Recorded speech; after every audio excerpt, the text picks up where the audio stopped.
Stephen Kearsey, my wife Rhonda. We race as S&R Kearsey and Son, and we have for many years. I first started with pigeons in 1957. My brother brought a pigeon home and we built a little box on the fence to put it in, and the next day he was sick of the pigeons and I've had them ever since. My father had pigeons when he was a kid, so he decided that if we're going to keep pigeons we should do it properly. So he was at that stage building a shed to put some chooks in, poultry pen. Never saw a chook. Got converted and fixed up into a racing loft, and there's a pigeon fly around the road called Charlie Brown, who lived in Ferguson Street in McLeod, and I used to haunt him, and he gave me pigeons and we started up from there. And I've been racing pigeons ever since. First Young Birds series that Dad and I raced together. We got placed in the Fed, 15th Fed from Witchyproof. And that was the start of it. I've had them ever since. Rhonda, when did you start getting involved with the birds? Well, the first time he asked me out, he said, would you like to go out on Saturday night? I said, oh, that'd be nice. And he said, but I may be late because I race pigeons, and if I get in the Fed, I'll be late picking you up. But of course he was. And I said, well, if you can't beat him, join him, so that's it. The first pigeons that we got from Charlie Brown were Barker Stassards in those days, mainly Keith Ferguson Barkers, crossed with Stassards from Charlie Brown's father, who used to race in Hawthorn Club.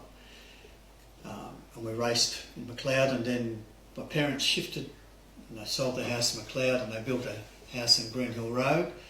And in the interim, while the house was being built, we lived in Rattray Road and we kept the pigeons there for a year or so. Then we moved into our house and we raced there. I got a very good pigeon from Charlie Brown. He had a hen he bought from his great mate Bert Bryant, which was the old Jurian family, and he gave it to us. He said it's a beautiful pigeon, which it was, but he hadn't done much for him, so he thought, we might as well try it out. Well, that hen bred us first fed in Young Birds, 7th fed in Young Birds the first year, first fed 400 miles, 19th fed 400 miles, and 19th national 500 miles, this little Bertie Bryant hen. She was quite a good pigeon. And we kept that family, the Stassard, Keith Ferguson Barkers and the Bertie Bryant pigeons mixed up all together, and we raced those for a while, and then Charlie gave us another pigeon. He said, I paid £450 for this pair of pigeons from Cola. This is in the early 60s, and in those days £450 was a ginormous amount of money to pay for a pair of pigeons, but they bred him nothing. So he gave us a hen off the pair, and she bred us our first fed 600 miles. That hen was a beautiful pigeon. She was on the day. Dad and I, as a story on that, we both got caught. We were sitting outside. We knew the birds would be home on the day. Even though they hadn't done it before, we just felt on the day that it was going to happen. We sat out the back in my dad's place in Green Hill Road, and we're sitting in the sun. And if you sit in the sun for a few hours, you nod off a bit. So we both nodded off and woke up with a start, and there was a pigeon on the flight on the stock birds with its tail fanned and its wing out in the sun, and we thought, oh gosh, what's that damn pigeon there? So I said to Dad, it's not the pigeon from the 6. He said, no, it's the hen from last week from the 5 that we lost her sister. So we got it in, and I said to Dad, look, I'll catch it, where's the book, the entry book? And he said, oh, better have a look. And he said, I haven't got the entry book in the loft. So I went down the house and got it. We got the book up, and long story, we checked it up, and of course it was a damn pigeon from the 600, so we clocked it, and we still won the Fed. It was just an amazing story. There's been many terrific things that have happened over the years. First people ever to get first and second in the 700-mile race into Melbourne. That was a very tough race, liberated on a Friday. We clocked at 7:20 Sunday morning with the first pigeon, blue bar pied hen. the blue checker pied hen, and then at 20 to 8 we got the blue bar pied hen. We got first and second. We rang up Godfrey, my brother rang up Godfrey and said that we'd clocked, and he said, I don't believe you, and he said, yeah, but we've got 2. And it was, it was quite a thrill. There was about 1,500 pigeons in that race, which was not like they do today where you get a couple of hundred going 600 miles. A lot of pigeons used to go. Some of the highlights racing here, when we moved here, we've had some good races here. We've had a lot we had one in particular that I remember that got right away from us when the National. I was sitting actually up here having a breakfast, watching the loft, and didn't see a pigeon come to a none home on the day. And it was Monday morning, had to go to work, so I left by 7 a.m, so I went down and locked the loft up and said to Rhonda, when a pigeon comes home, clock it. And I went to work, and a pigeon came home about 8:30, 9 o'clock or whatever it was, and Rhonda rang me and said, I've clocked a pigeon. I said, oh, that's terrific. She said, why didn't you clock the one that was already in the loft?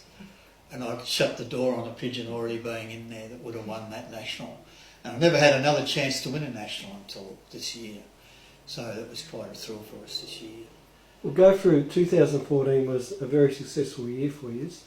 We'll probably start with the international race, the Sun City, or the South Africa race, now called. You've been entering that race for a long time, and this year was the best performance for yourself and for any Australian pigeon. Can you go through how that felt? I know you attended the race, how it felt, breeding of the bird, and any other information you'd like to share with us. Yeah.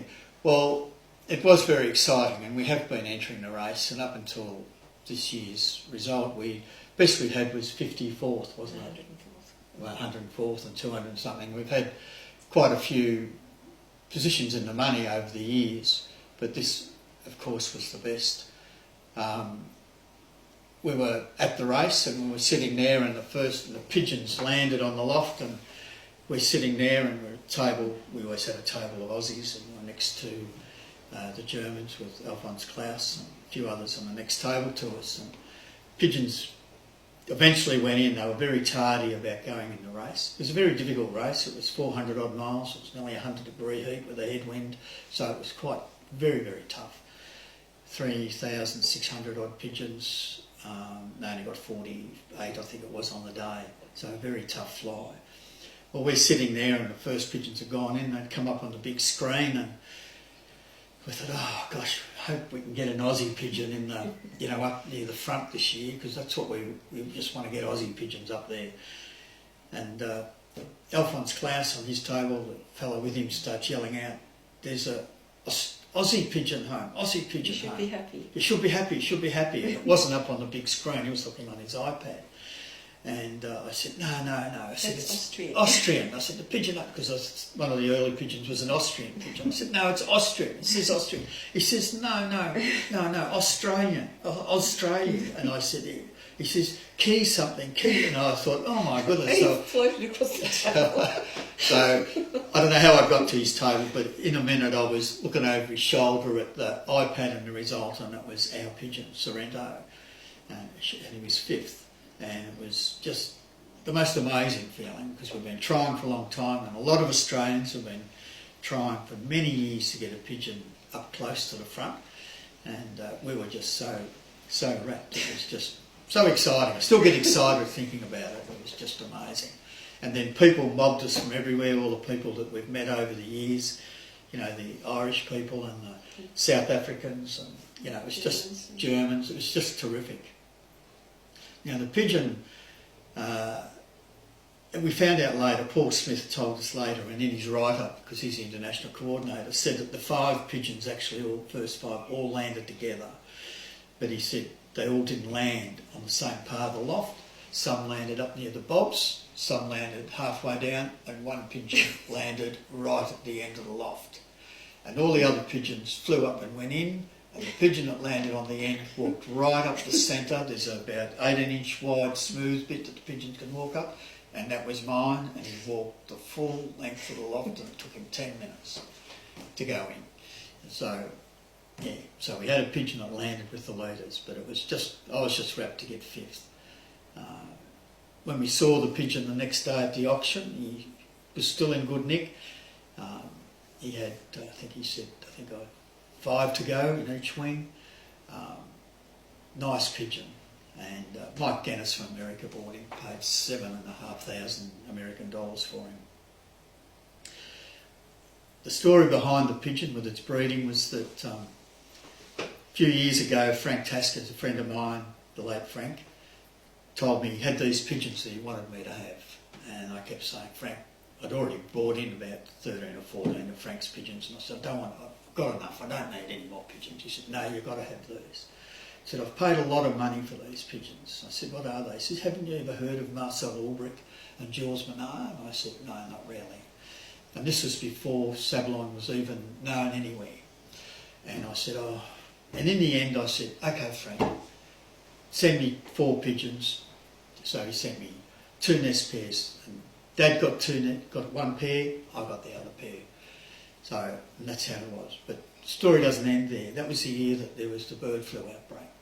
Those 4 pigeons sat in quarantine for nearly 2 years in England before we could get them in, because we didn't dare take them out of quarantine, because if the quarantine got lifted because there hadn't been a bird flu outbreak for 6 months, they'd have to start all over again. So we kept making the decision to leave them in quarantine. So as soon as the avian influenza barring of exports was lifted by DEFRA, the pigeons had already done their 55 days, so we were able to get them out here. So they were nearly 3 years old when I got them. So Dad got a pair and I got a pair.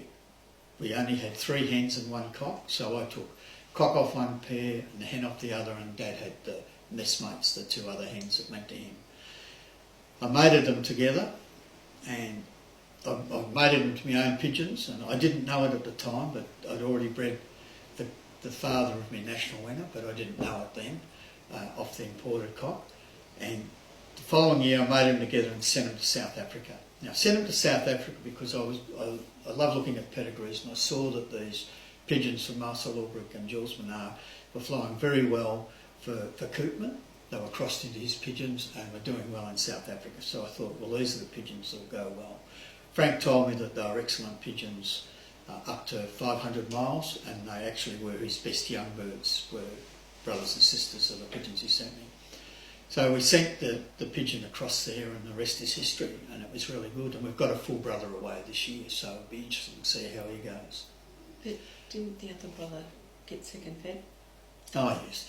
Well, the year we sent him over, I raced one of them off the pair, and I won with the pigeon up here in the north, which was an exceptional day. We won the area by 17 minutes with a blue bar cock. I got second fed, lost first fed by 2 seconds, and no one in the north got near the fed. It was just a fantastic individual effort on the day. And the interesting thing about it is on that day, my second pigeon would have won up here, would have won this area by 10 minutes. And only other pigeon that could have got in the fed up here, and that was a half brother. Then my third pigeon, which was raced to my brother's team, got second club, just missed the fed, and that was a quarter. So I thought, that's something about these pigeons. I wasn't to know that I was going to get the pigeon in South Africa later on. So they're just these Marcel Ulbrich, Jules Menard, basically Sablon pigeons, for me have been absolutely terrific. And I found that Dad got centre half to John Van Beer's punt race, and they only got about 48 on the day, and Dad got about 30th with the grizzle that was off the imported hen. So we just thought there was something about them. When I got that second fed, I just thought these pigeons, when they're on the job, they do something pretty exciting. And later on in the year it was to prove to be. I won the national. Now the national winner's Grizzle Hen. She got me 20th fed in the 350 mile race as well. She's weaned on the 24th of February, so she's quite a late breed. She hadn't moulted a flight feather at that time. She hadn't even moulted a body. She was just had the baby feathers complete, except for a few rows of darkish feathers that they get on their wings. When they start to molt, then they stop. But she was just a terrific race pigeon. Now, interestingly, she was bred off, her father was bred off the imported cock, and I'd mated him to my second fed 500 mile pigeon, and bred a blue checker cock, and I stocked him. He didn't do anything exceptional. I clocked him from 500. I didn't clock him from 500 miles. It was my third pigeon, but I got into fed with my other pigeons, and he arrived home and he was just looked as though he'd just been to Hurstbridge. Didn't look as though he'd flown 13 and a half hours. So I thought, well, that's the sort of cockbird you need. So I put him away. I mated him to a grizzle hen. The grizzle hen got 7th fed for my dad, or for Michael and Dad, because I raced 2 teams, one in my dad's name and one for myself. And all the grizzles are in my dad's and Michael's name, in memory of my dad. So we got 7 fed West Wyalong with the grizzle hen. Now she was bred off a son of the imported pair, and I mated that to my double fed grizzle hen. She got placed at 350 mile and 400 mile for me, and she was my dad's grizzle family. She was bred off a full sister to dad's second fed produce, grizzle hen. And the only grizzle that we've ever brought in was Dad got a gift of a pigeon from John Shaw, which was a full sister to his Youngbird Derby winner, which was bred off 66, and a Smelter's hen. So that's how they all come down. Now, when I mated the blue bar to a double fed hen, bred the grizzle hen, then I mated the 7th fed grizzle hen to the blue checker cock, and they bred the national winner. So both parents were half Sablon. So I line bred back to the cock with them. With your current family of pigeons, what would they be? Obviously Sablons with the grizzles. What else would you say is in your life? I don't have. Well, in my loft, I've got my original pigeons are still in there, which go back to 1957. I've got a few of those. I've got a little group of what I call, which are a mixture of my old family and Gudger type pigeons. But over the year, and I've got a lot of pigeons with Tasker in them, Frank Tasker, I just blend them together, and Cassard. I've got a lot of pigeons with Cassard in them, because I was the first person ever to bring Cassards out, because I brought Cassards out in 1994. And the first year I bred off my bred a 500 mile fed winner. 12 hours, exactly, 12 hours and 1 minute it was actually, and she won the fed. And I just blend those pigeons together. I just do what the Europeans do. I just keep blending and blending and blending, performance to performance to performance, so that every line of pedigree I've got performing pigeons. So I'm not a believer in keeping strains straight, because if you look at European pedigrees, there's not one European pedigree that's a straight anything. I mean, I've been to Gabby van der Beelers, I've been to Cassards, I've been to Silvera Toys, I've been to Louis de Lewis, I've been to lots of these people's places. And it really amuses me when people say to me, well, I've got these Gabby van der Beelers and they're down off the Limoges pigeon, and geez, they're good pigeons. And I say, well, yeah, but he didn't breed Limoges. He bought Limoges from Muhlenbrock. And they said, well, how do you know that? I said, well, he did. And he only bought it because Cassard had bought from Muhlenbrock an egg off that Limoges cock when it was mated to a sister of Muhlenbrock's other national winner that year from Dax, and got the egg, hatched it out, and it was Beldazan. That bred Invincible Motorbone for Cassard, and then the sisters of Invincible Motorbone bred are responsible for every other national winner in Cassard's loft. And I said, Gabby van der Beeler is using Limoges, the same thing. Once they're in their loft, they call them what they are. And I really get a smile on my face when people say to me, well, we've got pure Sablons, they're all line bred to Freddie. Freddie's got about as much Sablon in him as I have. Okay. He's never been, he's a Sablon because he came from Sablon's loft. But Jacques van der Heide bred him and gifted him to Sablon, because Sablon had gifted him pigeons, and they crossed him and produced good pigeons. And then Cross Roosens bought Freddie, didn't put him to any other Sablon pigeons, put him to his own pigeons, which are the Sunjan, whatever, Van Loon pigeons, and they're all the Freddie pigeons. So they've actually got no Sablon in them. It's quite interesting. And what's even more interesting to me is that the Van der Heide pigeons come from the Holterman pigeons, which is the same as what Frank Tasker raced. And I just think that's quite ironic in a way, that the base pigeons that they've crossed the Savlons with, Van der Heide, were the Paul Holterman pigeons, which is the same as what Frank Tasker did, not knowing that that's what Van der Heide was doing, and both producing excellent pigeons. So as far as I'm concerned, pedigrees are all about performance in them. If you travel over there, they say to you, yeah, we inbreed to one thing, performance. And all they're interested in is, if they're keen on winning between 350 and 450 mile, all they want, they go out and buy pigeons and put them into their own, that they can't beat between 350 and 450 mile, and put them into their own to improve their own. And that's all they do. Jermaine Verbruggen bought the As, he never raced the As. In most of his good pigeons he's there, but he never raced him. He bought the Kleskopy, never raced him, but both those pigeons he couldn't beat. He told me this himself, I could send my best pigeons, I could not beat him, so I bought him. Now, the Kleskopy was mated to a daughter of the As, and that's where the Kleskopy hen that went to Hooban came from.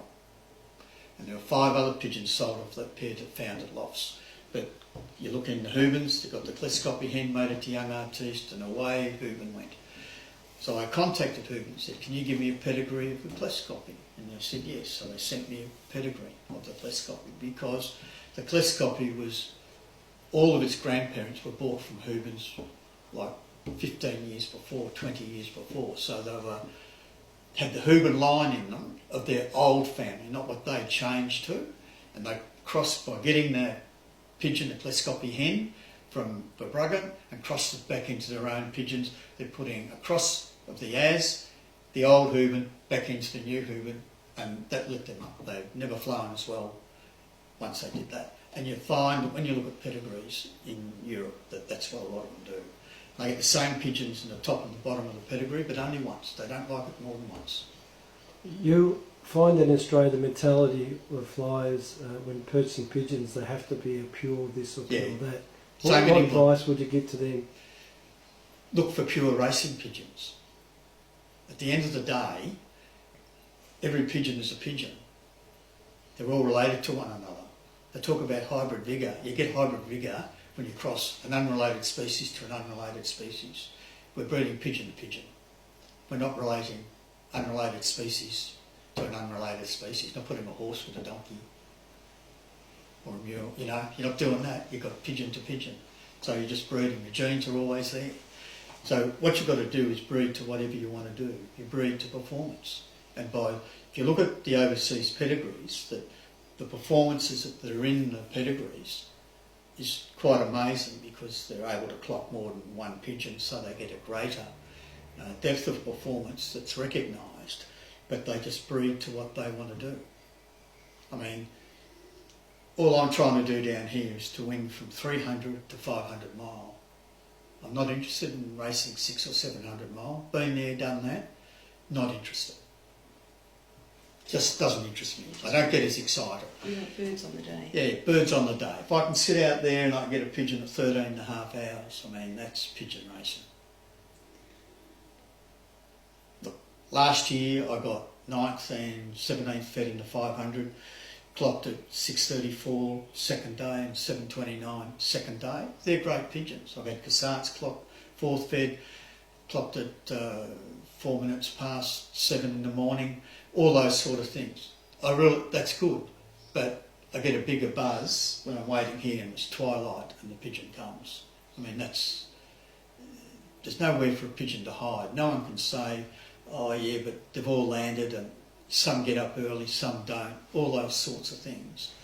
That's true in a way, but then I always get intrigued why the same people get their pigeons to get up early in the morning and other people don't, but that's another question, isn't it? But no, I like day flying. I like to fly, you know, where the pigeons have just got to go out and go helter skelter. That's what it's about. Because where the fastest pigeon always wins the race. You're based in Montmorency, is very short for the VHA Federation. Yeah. Does it disappoint you in the early races when you know the strong winds are assisting the guys a lot deeper than you? Well, I always say you live where you live. I was talking to someone today who actually lives right down the bottom. And I said, well, all you can do when you race pigeons is have your pigeons in the conditions so that when you get the day that suits you, you don't miss out. It's no good getting the day when you've got a chance and then to say, oh, my birds weren't ready. Your birds have to be ready every week because you never know what they might do, but you've got to be ready. So if you get your day, you're ready. Can't have an excuse that, oh, I wasn't ready, because you might get another chance to win the race. I mean, I get placed in fast races up here, but I would say that it's unlikely that I'll win very many federation races at very high velocity. But I've won the produce up here flying at 2,034 metres a minute, and that's pretty quick. And I won that with a dark checker cock. So you can win them. I've got placed last year in quite a few of the fast feds. But it's harder to win those fast races because the longer flyer has the advantage because the birds do speed up. There's no two ways about that in that last little bit. But I live up here and I just try to Be competitive. be competitive in the area. You've got to win your area. If you win your area every week, well, good things are going to happen. And that's what you've got to aim to do, regardless of what the weather's going to be. You've got to try and win your area. You win your area, everything else takes care of itself. If the pigeon does everything right, you'll get a fed position. I mean, I've been averaging nearly a dozen fed positions every year for the last 10 to 12 every year for the last 3 or 4 years. And that's fast. That's on the northeast line, which is hard, the north line and the northwest line. I've got 3 or 4 fed positions last year, well over 1,600 metres a minute, which, on that day there was a touch of east in the wind, and where I live, if I've got to take my chances, and I took them on those days, and that's what you have to do. Rhonda, a lot of wives within the pigeon fraternity tend to either have a go or be very disappointed with their husbands racing pigeons. Personally, how do you have found that to deal with that, or you just enjoy it like as if you were doing it on your own anyway? I enjoy it, and I mean we've had pigeons all of our married life, and it's just what we do. It's a family thing. The kids have grown up with it. Most of them aren't interested in pigeons anymore, but it's made them more aware of their surroundings, and our grandkids as well, because everyone used to look for pigeons. You're driving the car and the kids would look for birds in the sky, and our grandkids do the same thing now. So they're more aware of the world around them. It never affected us because we used to go out tossing with Stephen when he went tossing at the weekends. We go for a picnic. We'd go for a picnic and toss the birds. Take the kids. So they didn't miss out there. We've only started going away in the last few years, probably the last 15 years, when the kids are all left home. And Nick would look after the birds for us. He really wants to have pigeons himself, but he can't where he lives because it's such a small area and it's too far away. But he can't wait to have his own stock loft where he can breed the birds and Dad can race them. That's his theory. But no, we haven't. For me, it's just part of life. I've enjoyed them. And we've gone all around the world. We know people everywhere. We've been to visit the Queen's Lofts. We've been to San Diego, Europe, all over Europe. China, Africa, and we know people from all these places as well who race pigeons, and they're such nice people. We have a fantastic time wherever we go, don't we? Yeah, it's terrific.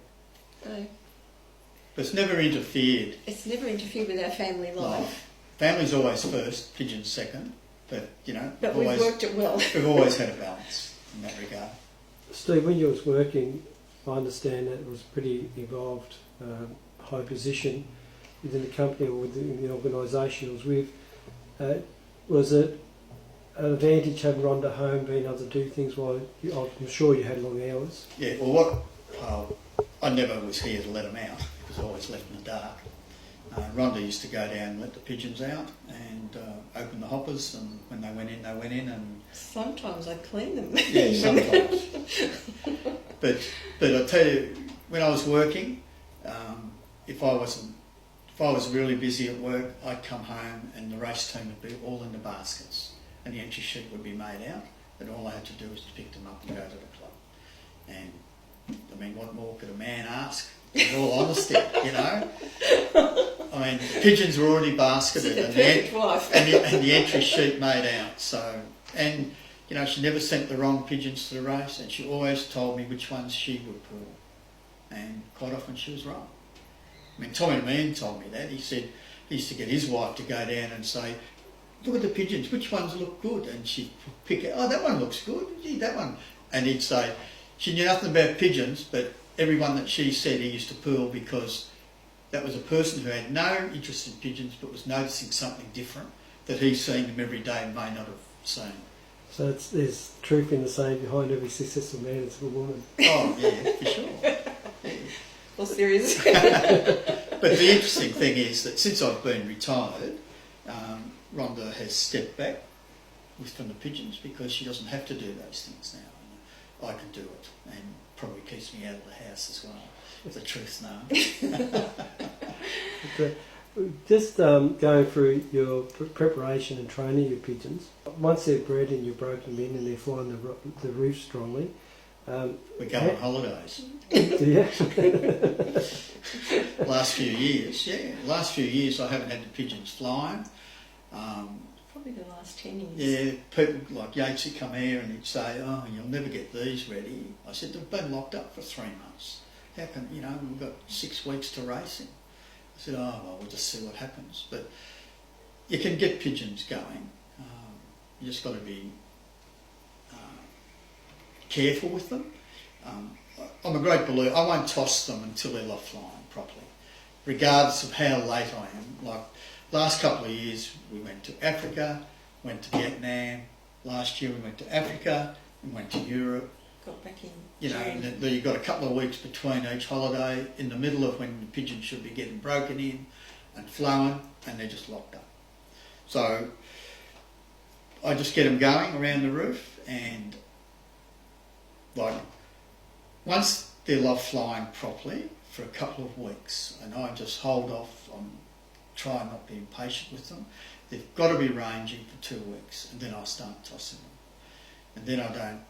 Once I start tossing, I toss them 2 or 3 times a week, and I start off relatively short. I'll tell you exactly, I go to Doreen, or actually Lorimer, because I toss in the park at Lorimer, for their first toss from here. How far is that? About 15k by air. And they go there twice. Then I go twice to Growling Frog Golf Course. You know where that is? I go there twice. That's their 3rd and 4th toss. And then I go to Wallen. For one. And might go there once or twice. And then Sunday Creek. I'll go Sunday Creek maybe once. And that's it. And that's it. And then I go straight up Shepparton Turnoff or further. The early ones, you'd be training them on your own, but do you prefer to go with a group, a mob, or all the early tosses until the racing starts, I toss on my own, except for the week before racing when we go up where everyone else does and let, you know, it's 8 or 9,000, 10,000 pigeons let go. I always let them go in that. And once we do that, I'm happy with them. And then I only toss twice a week. I toss Saturday and Sunday. We have our unit. There's a group of us that have a unit, and we toss till the feds start. We toss Sunday Creek on Saturday, and we go to Shepparton Turnoff or further on a Sunday. Once the feds start, we go 70 miles north by ourselves to one unit, and we go to Hastings every Saturday morning. And how many kilometres would that be? the Saturday toss point is a Sunday toss point's 117k to me, and Saturday morning, I don't know. It's between 45 minutes an hour, Hastings. I don't know. I'm not worried about the distance. What's the time on Saturday? 45 to. You don't want any more than 45 to an hour on Saturday morning. Sunday, 117k. It just depends on the wind, how long it takes them. With your breeding, your feeding program, would you class as a light feeder, heavy feeder? You're more carb, high protein? Well, it depends what you call that. My brother thinks I feed too heavy. The other partner. Yeah. But the thing is, I feed what I feed because I like my pigeons to be able to fly all day. And I think if you lighten pigeons off too much early in the season, unless you're a very astute fancier, you run into trouble. Gabby van der Beela told me, I asked him that point, and he said to me that if you feed your pigeons light, he said, if you get one hard race, you have to put them aside till next year. They'll never give you that top performance again that year. That's his opinion. I feed, what do I say? I buy an ordinary pigeon mix, and with that I mix, so that makes up a third of it. Another third is what I call a pea mix, which is 3 or 4 different sorts of peas that I mix myself, and then the other third is safflower. And I feed, and in the pigeon mix I buy this safflower. And as the year progresses, I might add maize to that, a small amount of maize. But I love feeding safflower. Does any of your mixes have barley in it? Never. Barley. Well, I've been to a lot of long distance, middle distance and long distance flyers in Belgium and England and Holland and Germany, and not one of them fed barley. And I got convinced 2 years ago to try barley because I thought I was a bit off the pace. And the next 2 weeks I never flew as bad as I've ever flown in my life. I took them off the barley, and within 2 weeks I had them back again. I don't like barley. George Vella told me, he said, why would you feed pigeons barley? And I said, I don't know. I said, it's supposed to, they won't eat it, so it keeps them light. He said, why would you want your pigeons to race to you, feed them something they don't like? He said, one thing that he'd learnt, he said, you never feed pigeons food they don't like. Because they don't eat it, and that means that they're not getting the nutrients and the vitamins they should be getting because they just refuse to eat it. I've been to George Vallis, and I used to toss with George every weekend, and he would sweep safflower up off the floor of his loft every morning and throw it in the bin because he hopper fed safflower. And he was perhaps one of the best flyers I've seen. I find by feeding safflower, the pigeons are just always in good nick. You ask people who put my birds in from the first race to the last, they always handle well, they're always silky, they're always bright, and they always give me a go. What approximate percentage of safflower would be in your daily mix? 40%. I know that's not usual, and I've noticed, I just went to Europe this year, and I noticed that natural foods and a lot of those places now are making up a safflower race mix for people to race on. Now safflower, people think it's light, but it actually isn't. It's fairly high protein, it's about 17%, it's about 35% fat, and that's why it's good. What about maize? What percentage of maize would be in the mix? 10. In the later races? Well, I try to feed them more, but they just throw it all over the floor. I put it in extra, but they don't eat it. I just sweep it up every night. What percentage would be in pea? 30. What about? And they never. I always when I put the food in, I feed once a day. I don't feed a hopper, but I feed once a day, and I feed them as much as they like once a day. And I know my pigeons are right when, look, I can tell Monday morning, when I put it in, there's not a poo left. By Thursday, there's maize and peas are all left. And if that's happening when I'm feeding, I'm quite happy, because the pigeons are telling me everything's fine. If I go to basking day and they're eating all the peas, that means that they're still building, there's something wrong, they're not right. And that's just how I look at it. And as I said, I find they don't like wheat either. They leave the wheat, they don't like wheat. With your midweek, do you medicate regularly, or what would be your medication program? They get apple cider vinegar 6 out of 7 days a week, and once I start putting them into, start tossing. And I don't do anything else. Do you ever take your birds to be tested? I will if I think there's something wrong. I've had pigeons a long time, and I can usually look at them and I know when there's something not quite right. And usually, if I think I've worked out, if I can work out what's wrong with them, I'll treat them. But I prefer not to treat. Prefer a natural. Yeah, I find. Look, my opinion is, and whether it's right or wrong, my opinion is that, and it's the same with people, same with any animal that eats, is that if you keep its gut right, everything else stays right. It's all about that. If you keep a pigeon's gut right, they tend to, their immune system is so good that they can keep themselves healthy. I mean, I've been watching quite a few programs on Catalyst on Channel 2 in the last couple of months, and they've really discovered that the bacteria in your gut dictate your health, dictate whether or not you're going to get diabetes, dictate whether you're going to get Alzheimer's, dictate whether you're going to get heart disease. All these things is because of the good bacteria.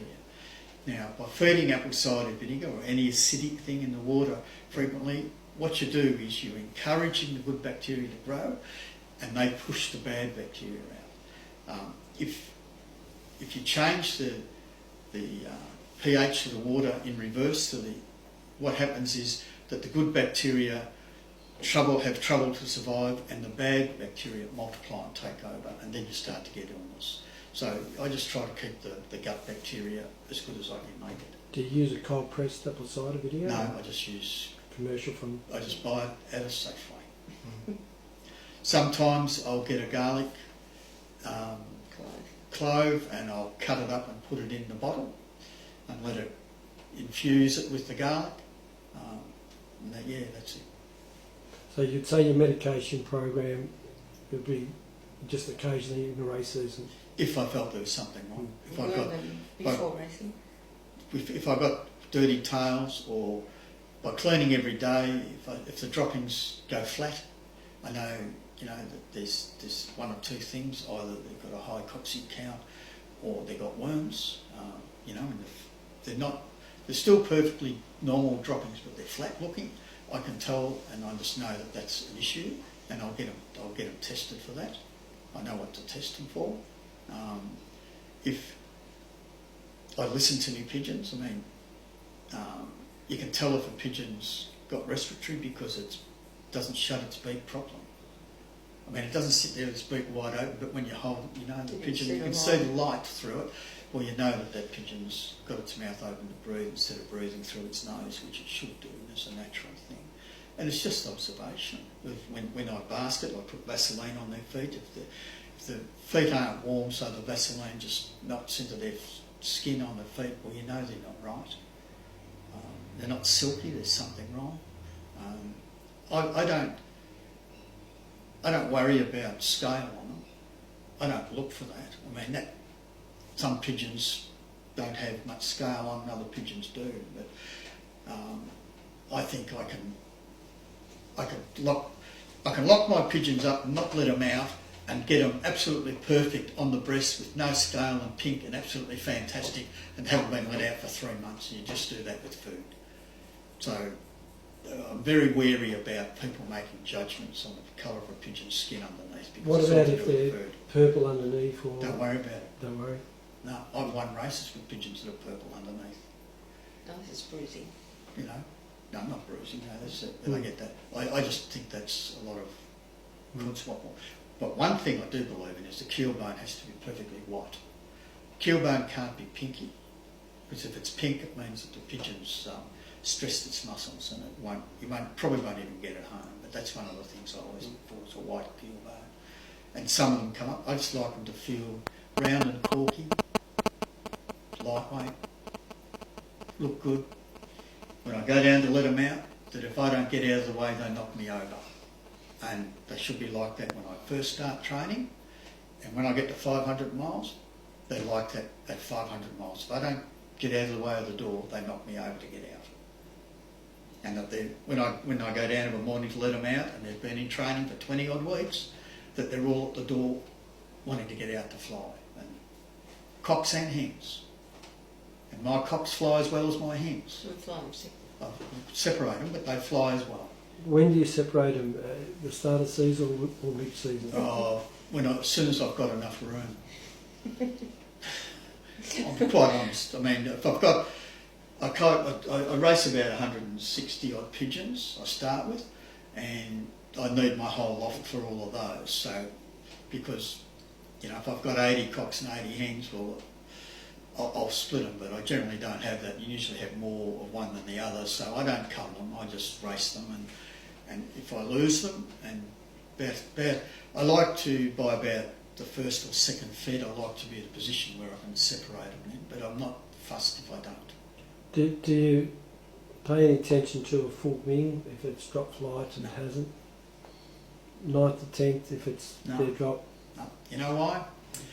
George Vella won a 500-mile fed, flying 13.5 hours on the day with a blue bar cock.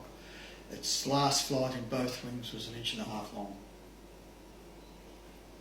3,500 pigeons in the race. And the only flight that I worry about, really bad, if the end flight is sticking out, like it's more than halfway, or just on halfway, and it sticks out, I don't like that, because you'll hurt the pigeon, because it'll bend that flight out. But when it's very short, it doesn't worry the pigeon. The flight that does worry the pigeon is the flight that's growing right on their joint, about their 7th flight. That's the flight that, if you think the pigeon's in magnificent order and it's dropped that flight and you send it to the race and it has to fly a bit, and you say, why on earth is that pigeon late, or why did I lose that pigeon? It's because that's right on the joint, and that seems to hurt the pigeon, give it more pain in long hours on the wing at that point. But once you get past that, I don't think it matters. You've travelled a lot around the world, seen a lot of lofts and met a lot of flies. What's your view on eyesight? Well, I love looking at pigeons' eyes, but I don't think it helps them to race any better than the next pigeon, because it's in families. If you're breeding a group of pigeons together, and all of the pearl-eyed pigeons with the big black eye sign are the ones that are winning for you, it's just an outward trait in the pigeon. If you breed to it, you're going to have a higher percentage of those pigeons, and you might get a higher percentage of winners. I was very interested today. I was looking on Pippa, and there's Verkerk, is it? It's just having a sale, and it's got a picture of all his pigeons there. And I just thought, my God, you look at these pigeons, according to the eye sign theorists, they've got bugger all eye sign. They're just plain eyes with, very plain. Old-fashioned Australian pigeon eyes.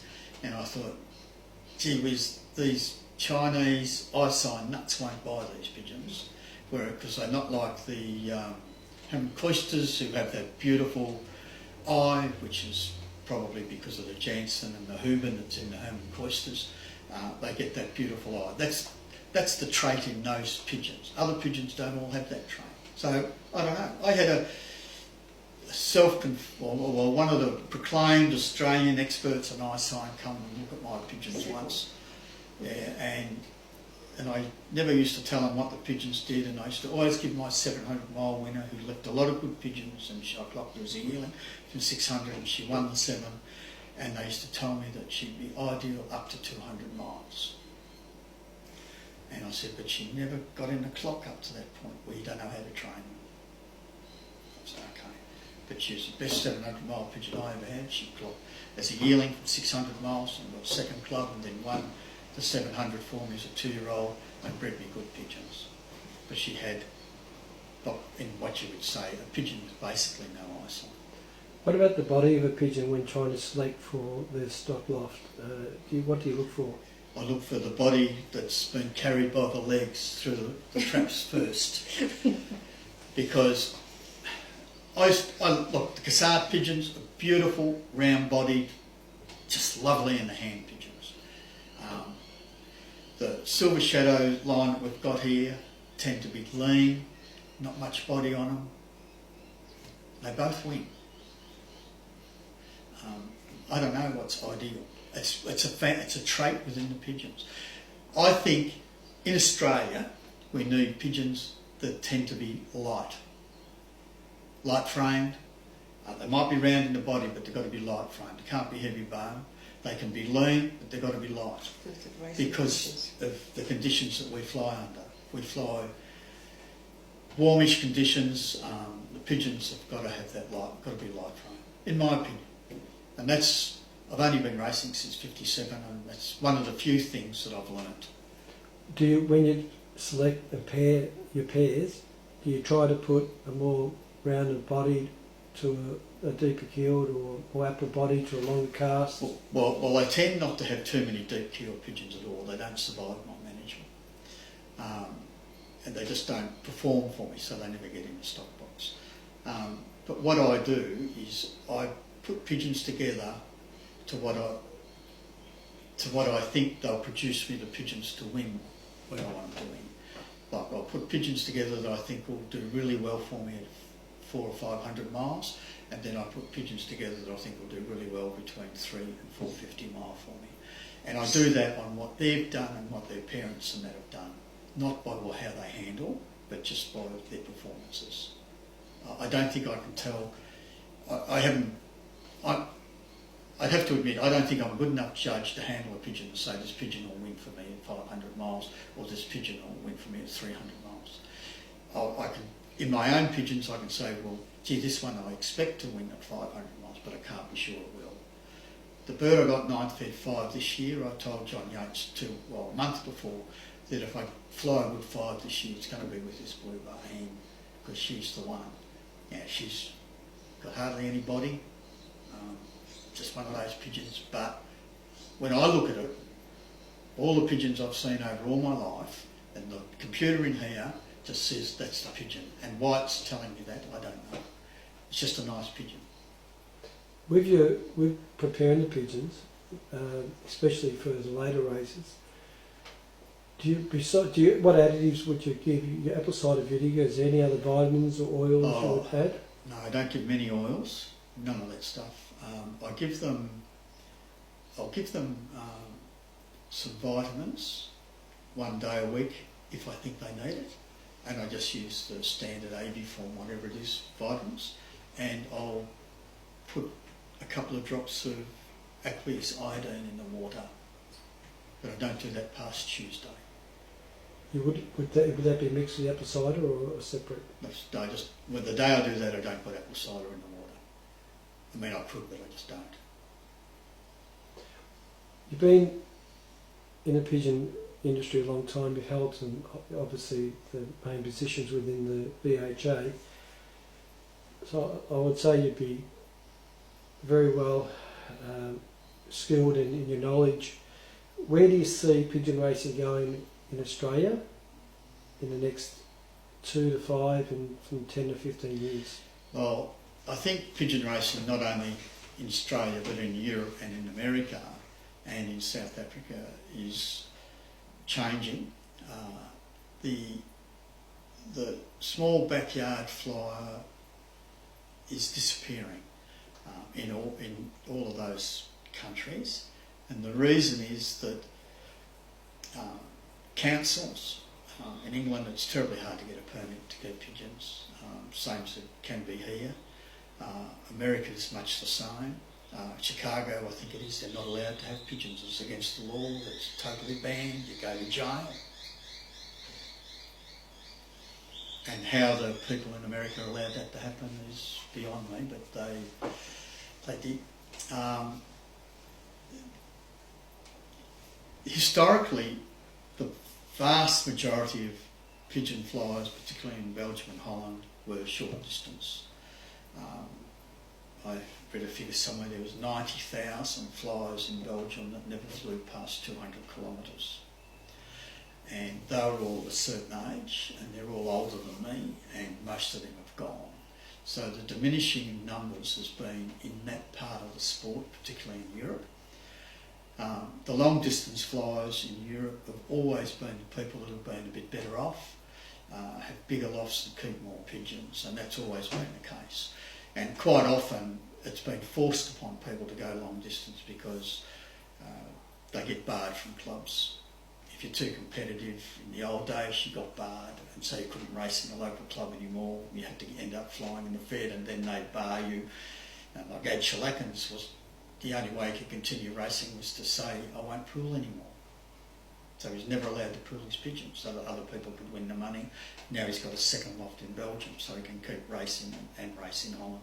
But here we're diminishing because it's very difficult. When I was a kid, when I was racing, it used to cost 2 and 6 to send a pigeon to a race, which was equivalent today, I would say, of probably $5.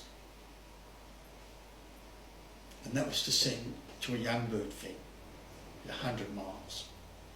VHA had 700 flyers. They were sending a few thousand pigeons. People had, if you sent more than 10, you were a big flyer, because it was too expensive. How my dad, as a tradesman, ever afforded to race pigeons when I was a kid is beyond me. Because when I look back, we'd send 10 pigeons a week, 2 and 6 a week, 2 and 6 a pigeon. You know, that's a couple of quid, and you earned about £5 a week. How was he affording that? Well, I know how he was affording because he used to have bees and made money out of selling honey and stuff. But how did the normal person do it? Well, a normal person didn't do it. They kept very few pigeons. But if you won the race, you won a year's wages. And that's the difference. You tell me one race in metropolitan Australia that's in a normal fed program where if you win the race, you win a year's wages. No. People stayed in the sport with a few pigeons because it's like a Tats Lotto ticket. They all believed they could win the race. Every pigeon flyer when they send believes they've got a chance of winning. In those days, like when we won the young bird, when we won the 600 mile fed for Dad, we won 3 months' wages. 3 months' wages. This is in the 60s. He won 3 months' wages by winning the fed. Now, pigeon flying has diminished. It's got more expensive to race because it's costing us more to send pigeons. It costs us more to transport them. Everything we do within the sport is costing more.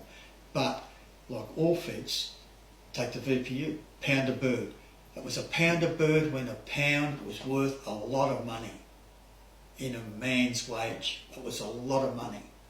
Pound a bird now, nothing. It's nothing. And that's the difference. When you want, like when Kevin Clark won a fed, his first fed in the Union, he went out and bought a racehorse with his winnings. Tell me, if you win a fed in the Union today, can you go out and buy a racehorse? No. And this is, and it's a very vexed question because people say it's too expensive now.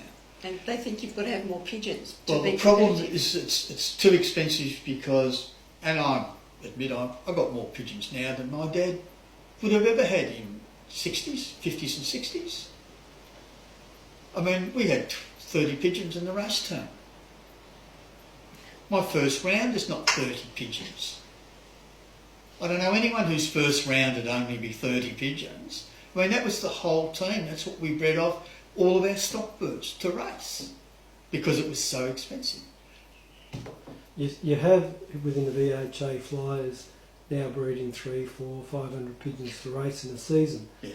Would the answer be to increase the entry costs for? Well, yes. It- Look, that would every be the federation in Melbourne that I know of has got people who have 300 plus pigeons in their fed. BPU has, Western Fed has, Greater Melbourne has, VHA have, there's people in Geelong, I know people in Gippsland, and they have 600 pigeons in their race team. They're racing in the country club in Terrelgan. I mean, to me that says there's something wrong. The expense is not in racing the pigeon. It's in keeping them. The expense is in keeping them. We keep too many pigeons because, as you say, if it was costing me $5 per bird to send to a 200-mile race, would I send 50? Probably not. Definitely not. You know what I mean? And that's the difference. When I first started with my dad, we couldn't afford, and most of the flyers in those days couldn't afford to send a lot of pigeons because it was just too expensive. But the reward was very great, so that kept people in the sport. Now, The cost of racing hasn't really gone up that much. but the cost of keeping them has gone up because, You've got to have more to Well- be competitive. well, you don't have to, but a lot of people think they do. I mean, I race in the Diamond Valley. There's probably only one, well, if you count Prusners who race 2 teams, Godfrey Stevens, John Yates, and maybe Bill Laurie, out of the 40 odd flyers in our room, there's 5 that would start with 200. If you go down to Cranbourne, there'd be 5 out of 40 that would start Less than 200. less than 200. The other 35 would have more than that. And that, in my opinion, is a big problem with the sport. When I was secretary of VHO, we increased the entry fee. I got it through in the 5 and the 6 because it was too cheap. And people would send pigeons, in my opinion, just to lose them, which I think is the worst thing you can ever do. So you put it up to $5 for a 500, 6 for a 6. People have got used to that now, and now I hear of people and they send, oh, I've got 10 cocks left over, I'll send them all to 6. $60 is nothing. You know, it's very interesting conundrum to know what to do. If you increase the prize money, people will say, oh yeah, but we'll lose too many flyers. Well, yeah, we probably will. And that's the thing. You're going to lose them to gain them and hope you gain them, or just keep going and lose them anyway. I don't know. I just really don't know. And I don't know if anyone's got the answer. What about the way Australia, in the past, in the last, say, 10 years, do you think they can, is there improvement there in the promoting of the sport outside the sport? Well, there's always room for improvement because I don't think there's any promotion outside the sport. And I think what the problem there is a lot of people are afraid to promote the sport because there's so much negativity around the keeping of pigeons. I mean, I had an electrician come here to do some work for me. He went down and had a look at the pigeons. And when he heard I had pigeons, he said, oh, I've got pigeons. He went down and he says, geez, they don't even smell. And I said, well, what did you expect? Oh, well, they'll stink. I said, but... He said, but they don't. And I said, well, yeah, and that's the perception people have. People have a perception that they're disease-ridden, that if you have them, if you look at them, go near the loft, you'll get some diabolical disease and carcass in 6 minutes. Doesn't happen. That's the issue. The pigeons have been given such a bad press over a long period of time. All of the good things that they've done during both World Wars and in Vietnam and in most theatres of war with the pigeons and how they've saved life and all that, none of that gets put out there. People are surprised when they hear about the birds. Like, we've done a lot of work with schools, you know, promoting it. And the kids are fascinated, aren't they? Yeah. They can't believe that, you know, these little birds can do such wonderful things, you know, save lives, carry messages, whatever. We don't publicise that side of it enough. We don't use it. We don't go down on the RSL when they have Anzac Day thing, and everyone goes down at dawn. There's no one there with a basket of pigeons letting them go in memory of animals lost at war. There's none of that done. We just don't. We're too insular. We just don't like to get out there because, quite honestly, if I make a big fuss about me keeping pigeons here, well, someone a kilometre away put in a complaint. I mean, I know that's happened. I was secretary of the VHA. I saw a person have real trouble getting pigeons because someone 4 kilometres away put a complaint in when he put an application in to keep pigeons because that person 4 kilometres away said that the dust and all that would get to their house and affect their health. And, that's the sort of anti-pigeon feeling there is out there. It's, you're more likely to catch some bloody disease off a cat or a dog than you are off a pigeon, in all honesty. But not many people know that. I mean, we don't stop keeping dogs, or we don't go around killing every cat in Melbourne because every pregnant woman can get toxoplasmosis from the cat because they all carry it, and it's a real risk to the unborn child. All that. We don't go around and tell everyone to get rid of all their cats and bar them from having them. People still have them. But pigeons have got such a bad rap; it's just unbelievable. And if you believe Jenner, he does all those things. He said it was all started by the pest controllers after the war who had nothing to do and thought, well, there's pigeons in the city, there's a good way of making some money, we'll get rid of pigeons. So they started a whole campaign. I don't know. I just don't know. I just hope that as long as I'm alive, that I can keep pigeons in the backyard and race them. Give me enormous satisfaction racing pigeons. I just love doing it. I mean, I couldn't imagine my life without them. It's just one of those things. You get inoculated with the pigeon virus and you've got pigeons forever. I just can't help myself. I just love it, but I just hope it continues because it's a great hobby. It teaches kids. If kids could if you get kids involved in it, it teaches them all about having animal husbandry, having dedication and patience and perseverance, because you've got to feed them every day, you've got to look after them, you've got to make sure they stay healthy, they're your responsibility, no one else's. You've got to do all these things, and it teaches you all these things about life in reality. But